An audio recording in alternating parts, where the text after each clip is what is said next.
بسم اللہ الرحمن الرحیم۔ ایاک نعبد و ایاک نستعین۔ السلام علیکم، میں منیر شاکر۔ زر کی ذخیرہ اندوزی پر بات کرنا چاہتا ہوں۔ ذخیرہ اندوزی ایک جرم ہے اور یہ ہر معاشرے میں اس کو جرم سمجھا جاتا ہے، ہندو معاشرہ ہو، مسلم ہو، عیسائی ہو، یہودی ہو، سکھ ہو، یہ ایک جرم ہے، اس کو برا سمجھا جاتا ہے۔ ہر ملک نے قوانین بنائے ہیں، اس پر سزائیں رکھی ہیں، تھوڑی جو بھی ہے اپنے ملک کے حساب سے، نوعیت کے حساب سے اس پر سزائیں ہیں۔ یہ ذخیرہ اندوزی اور یہ اسی طرح ہی بری ہے جس طرح سمگلنگ بری ہے اور ملاوٹ بری ہے۔ یہ خاص کر ملکی معیشت جو ہے اس کے لیے نقصان دہ ہے۔ جس طرح سمگلنگ بری نقصان دہ ہے، اصل بات معاش کی ہے نا، معاشی طور پر اور نقصان دہ ہے، اسی طرح جس طرح سمگلنگ بری چیز ہے، نقصان پہنچاتی ہے معاش کو، اور اسی طرح یہ ذخیرہ اندوزی جو ہے، ذخیرہ اندوز جو ہیں یہ ملک کو نقصان پہنچاتے ہیں۔ اس لیے اس پر بہت واویلا کیا جاتا ہے، برا بلا جو کچھ بھی لوگ کرتے ہیں۔ ذخیرہ اندوز جو ہیں، یہ چینی کا معاملہ ہے یا جو گندم کا معاملہ سمجھتے ہیں، اس پر زیادہ بحث کرنے کی زیادہ ضرورت نہیں۔ اس کی خرابیوں کی اور اس کے نقصانات کی بات زیادہ پتہ ہے، مطلب اس لیے میں کہہ رہا ہوں کہ اس کا معلوم ہے کہ اس کی ذخیرہ اندوزی، مطلب ذخیرہ اندوزی کتنی نقصان دہ ہے معیشت کے لیے، معاش کے لیے، جو بھی نظام ملک کا ہوتا ہے اس کے لیے۔ تو میں جو بات کرنا چاہتا ہوں، میں زر کی ذخیرہ اندوزی کی بات کرنا چاہتا ہوں۔ اگر دوسری چیزوں کی، عام چیز کھانے پینے والی چیزوں، کوئی چیز بھی ہے، اس کی ذخیرہ اندوزی اگر بری ہے یا جرم ہے، تو زر کی ذخیرہ اندوزی کے بارے میں کیا خیال ہے؟ یہ کیسے جائز ہو سکتی ہے؟ یہ کیوں نہیں نقصان دہ ہو سکتی معاش کے لیے؟ دیکھیں، جتنی بھی چیزیں ہیں ان سب کی ایک طرح سے کنجی یہ مال، کرنسی ہے، پیسہ ہے، دولت ہے۔ اگر اس کی ذخیرہ اندوزی شروع کر دی جائے، ہو رہی ہے، جو کر دی جائے، کیا ہو رہی ہے، تو یہ کیوں نہیں نقصان دیتی؟ نقصان بھی دے رہی ہے۔ مثال کے طور پر اگر آپ پیسے بینک میں جمع کرتے جائیں، ٹھیک ہے، جس طرح جمع کر رہے ہیں، لوگ جمع کرتے جا رہے ہیں، یورو جمع کر لیتے ہیں، ڈالر جمع کر لیتے ہیں، ریال جمع کر لیتے ہیں، پاؤنڈ جمع کر لیتے ہیں، بہت سارے یہ طریقہ کار ہے لوگوں کا، لوگ ایسا کرتے ہیں، تو اس سے نقصان کیوں نہیں ہوگا؟ کیا ایسے عمل کو اسلام، دین اسلام جائز قرار دے سکتا ہے؟ آپ خود سوچ لیں، آپ خود اپنے آپ سے سوال کریں۔ ایک تو ذخیرہ اندوزی کی اجازت نہیں دے سکتا دین اسلام، اور دوسرا پھر اگر اس کی نہیں دے سکتا تو پھر زر کی ذخیرہ اندوزی کی اجازت کیسے دے سکتا ہے؟ ایک کچھ جرائم جس کا بظاہر ہمیں کوئی زیادہ نقصان نہ ہوتا ہو، جرم تو ہر ایک کا نقصان ہوتا ہے، لیکن اس کا تو بہت زیادہ نقصان افیکٹ ہوتا ہے معاشرے، سوسائٹی پر، اور اجتماعی نقصان ہوتا ہے لوگوں کا۔ یہ یعنی کہ ایسے نقصانات میں آتا ہے، حقوق العباد میں آتا ہے۔ یا آپ حقوق اللہ اور حقوق العباد کا بھی ذہن میں کانسیپٹ رکھ لیں کہ حقوق اللہ تو وہ الگ تھوڑی سی بات ہو جائے گی، معاف کر دیتا ہے، حقوق العباد معاف نہیں کرتا۔ اور یہ جو ذخیرہ اندوزی، زر کی ذخیرہ اندوزی، یہ تو حقوق العباد میں آتا ہے، تو یہ تو اس پر تو معافی نہیں ہوگی۔ تو پھر میرے بھائیوں، اب ذرا غور کریں، کیا یہ دین جو اب ہمارے پاس ہے، جس دین پر ہم چل رہے ہیں، جس کا ہمیں جو ہمارے سامنے رکھا ہوا ہے، اس میں تو یہ جائز ہے؟ یہ زر کی ذخیرہ اندوزی جائز ہے؟ صرف آپ نے کیا کرنا ہے؟ آپ نے 2.5% زکوٰۃ دے دینی ہے، باقی ذخیرہ اندوزی جائز ہے، آپ جمع کرتے جائیں، جتنا مرضی جمع کر لیں۔ کیا خیال ہے آپ کا؟ کیا ایسا نہیں ہے؟ ایسا ہو رہا ہے۔ جو بھی جمع کرتے ہیں، ڈالر جمع کرتے ہیں، یورو جمع، جو بھی کرنسی جمع کرتے ہیں، رکھتے ہیں اپنے آنے برے وقت کے بچاؤ کے لیے، کہ جب کہیں برا وقت نہ آ جائے تو اس کے لیے، یا ویسے ہی مطلب اپنے ٹھیک ہے، اپنے نسلوں کے لیے بچا کے رکھنا ہے، اپنے آنے والی نسلوں کے لیے بہت سارے لوگ کاروبار کرتے ہیں، وہ الگ بات ہے، میں کرنسی کی ذخیرہ اندوزی کی بات کرتا ہوں۔ تو اس کو سنبھال کے رکھنا، یہ ذخیرہ اندوزی کرنی، تو میرے بھائیو یہ تو بالکل ہمارا دین اسلام جو اب ہمارے پاس ہے تو وہ اس کی اجازت دے رہا ہے، جائز قرار دے رہے ہیں۔ یہ جو جب ہم کہتے ہیں کہ آپ دولت کے شرعی واجبات ادا کر دیں، باقی آپ اپنی مرضی سے خرچ بھی کر سکتے ہیں، جمع بھی کر سکتے ہیں، اور کر رہے ہیں، ایسا کر رہے ہیں یا نہیں کر رہے، آپ بتا دیں۔ ایسا بالکل ہو رہا ہے، سب بھی ایسا کر رہے ہیں۔ تو میں یہ بات دیکھیں، یہ جواز ہم نے کہاں سے ڈھونڈ لیا؟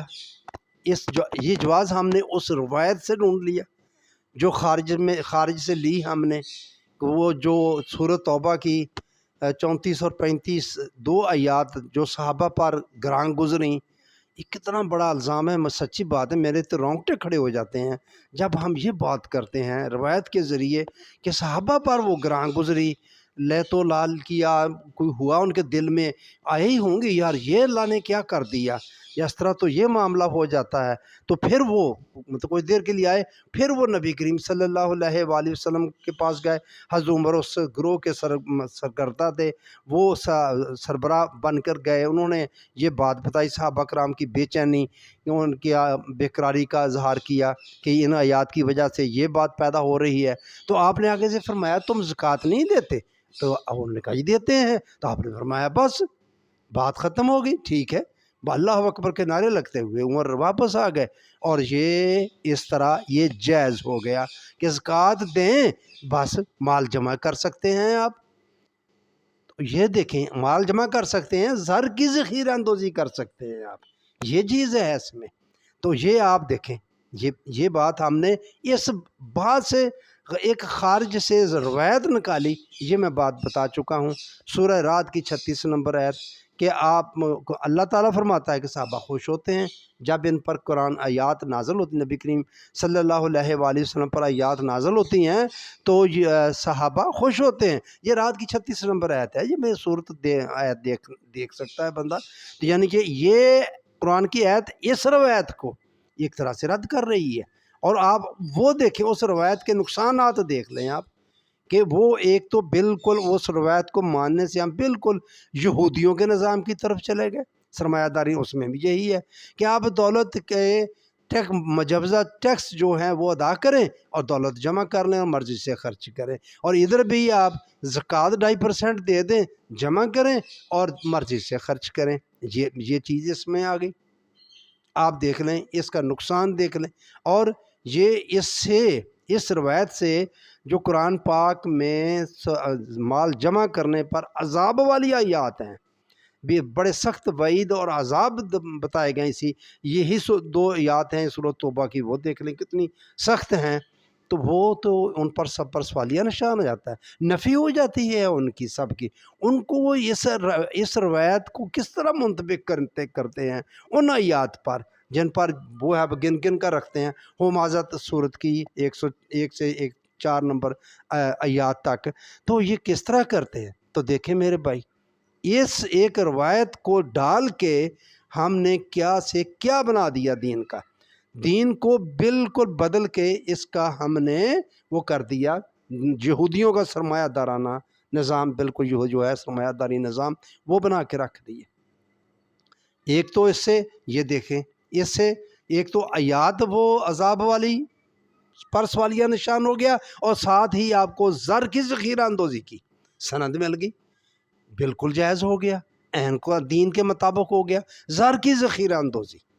آپ خود دیکھ لیں، میں اس پر اور کیا بات کروں، کوئی بات کرتے ہیں تو کہتے ہیں جی علماء کرام، تو پھر اس پر چیخ پڑتے ہیں اگر سنیں تو۔ یہ دیکھیں آپ، ہم نے زر کی ذخیرہ اندوزی کو عین دین کے مطابق بنایا ہوا ہے، سمجھا ہوا ہے، روایت سے کیا ہوا ہے، نبی اکرم صلی اللہ علیہ وآلہ وسلم کے فرمان کے ذریعے، اور پورے قرآن کو ایک طرف کر دیا ہے، اور ہم نے پورے دین کو ایک طرف کر دیا ہے، اور خود دوسری طرف کھڑے ہیں۔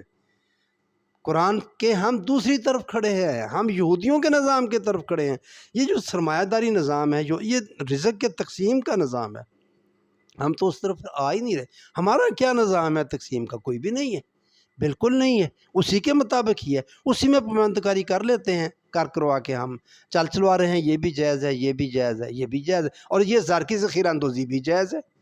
آپ خود دیکھ لیں، ذخیرہ اندوزی اور زر کی ذخیرہ اندوزی عین اسلام کے مطابق، عین دین کے مطابق، عین سنت کے مطابق ہو گئی ہے یا نہیں ہو گئی؟ تو آپ دیکھیں کتنا بڑا نقصان ہے. پرکھنے والی چیز دیکھیں، روایت کو پرکھنا کو گناہ نہیں ہے، وہ ایک خبر ہے، اور جو بھی خبر آتی ہے اس کو قرآن کا حکم ہے کہ اس کو پرکھ لیا کریں، دیکھ لیا کریں اس کو. تو پرکھ لیں آپ اس خبر کو، اور اس خبر اس کے آپ نقصانات دیکھ لیں. یہ دین کے ساتھ بھائیو بہت بڑی سازش ہوئی ہے، یہ ہمارے دین کے ساتھ جو ہے اب ہمارے پاس یہ دین. پھر دیکھیں میرے بھائی، یہ آپ نمازیں پڑھتے رہیں، نفل پڑھتے رہیں، تہجد پڑھتے رہیں، اشراق پڑھتے رہیں، تسبیحات کرتے رہیں، صبح سے شام تک مسجد میں بیٹھے رہیں، کیا افیکٹ پڑتا ہے دوسرے لوگوں پر؟ یہ مالی افیکٹ پڑتا ہے. رزق کی بات ہے، رزق روٹی پانی دانا نہیں کیا میں نے اس خاکدان سے کنارہ جہاں آب و دانے کا نام رزق ہے، آب و دانے کا نام، کوئی اس طرح کا شعر ہے علامہ اقبال کا، جس نے شاہین کے لیے کہا. شاہین جو اس کی نظم ہے اس میں اس نے ذکر کیا کہ شاہین کہتا ہے کہ میں نے ایسے جہان سے کنارہ کر لی، یہ کوئی جہان ہے جہاں آب و دانے کا نام رزق رکھا ہوا ہے. یہ مطلب ایسی چیز ہے نہیں. پورا سمانی زیست، پورا زندگی گزارنے کا پورا سامان اس سے افیکٹ ہوتا ہے، اس روایت سے افیکٹ ہو رہا ہے. اس روایت نے دین پر اثر ڈالا. دین ہماری دین کہتے ہیں کوڈ آف لائف کو، ہاں پوری زندگی، تو پورے کا پورا دین بدل کے رکھ دیا گیا اس پر. اور یہ کوئی معمولی سی چیز نہیں ہے، یہ ہماری ساری تگ و دو ہی ہے اس کے لیے ہے، رزق کمانے کے لیے. رزق کا نام دے لیں، اللہ کا فضل اکٹھا کرنے کے لیے. کہیں ہم اس کو ہاتھوں کا میل کہہ دیتے ہیں، مرضی ہے ہماری، جو مرضی کہہ دیں، ہاں جی. اور یہ پیسہ اکٹھا کرنے کے لیے سارا کچھ ہم کر رہے ہیں. صبح سے شام تک جو کھپتے ہیں کاروباری لوگ کرتے ہیں، جو روزگار کماتے ہیں، جو کم مجبوری ہے نا سب کی، جو کرنا ہے، ٹارگٹ ہمارا یہی ہے کہ زیادہ سے زیادہ پیسہ اکٹھا کرنا ہے، جمع کرنا ہے آنے والے لوگوں کے لیے، اپنے لیے بھی. پتہ نہیں کس وقت برا وقت آ جائے، کچھ ہو جائے تو پھر میں کیا کروں گا. تو یہ ہے جی. لیکن اس نظام کی طرف نہیں سوچتے ہم کہ دین نے کوئی نظام ہے اور ہونا چاہیے ایسا کہ یہ فکر ملک الموت ہے، فکر جو ہمارا اصل حاضر ہے. ملک الموت تیرا جس نے قبض کی روح تیری دے کے تجھے فکر معاش. یہ فکر معاش ختم کرنے والی بات، یہ فکر معاش ختم ہوگا تو اطمینان قلب ہے میرے بھائی. یہ ذرا سوچنے والی بات ہے. فکر معاش ختم ہو تو اسے اطمینان قلب کہیں گے. ہم کہتے ہیں اطمینان کا اللہ کے ذکر میں، اللہ کا ذکر جسے ہم اللہ کا ذکر کہہ رہے ہیں، جس طرح کر رہے ہیں تسبیحات، اس سے یہ فکر معاش ختم ہوتا ہے؟ کوئی فرق پڑتا ہے فکر معاش پر؟ نہیں، کچھ بھی نہیں پڑتا. ویسے کا ویسا ہی فکر معاش ہے. تو وہ علامہ اقبال اس کو ملک الموت کہہ رہے ہیں. تو بس میں نے یہ بات کا ذخیرہ اندوزی اور زر کی ذخیرہ اندوزی. آپ ذرا غور کریں کہ بات کہاں سے کہاں تک چلی جاتی ہے، اور ہم ذرا بھی نہیں سوچتے اس پر، اس معاملات پر کہ اس کو ذرا سدھارنے کی طرف آئیں، کہ ہم ذرا کوئی اسلام کے نظام کی طرف آئیں، قرآن کو لے کر سامنے رکھ کے، اور نبی کرم صلی اللہ علیہ وآلہ وسلم کے اسوہ کو سامنے رکھ کر، تو ہم ذرا کوئی بات سوچیں، کوئی نظام کو سامنے لے کر آئیں. تو بس میرے بھائی میں آپ کے سامنے یہ بات رکھنا چاہتا تھا. زر کی ذخیرہ اندوزی کے نقصانات آپ کو پتہ ہے. اگر ہر چیز کے نقصانات ہیں تو زر کے سب سے زیادہ، زر کی ذخیرہ اندوزی کے ان سب سے زیادہ نقصانات ہیں. تو اس کو ہم عین اسلام کے مطابق سمجھ رہے ہیں اور کر رہے ہیں. آپ کی مہربانی، آپ نے میری بات سنی.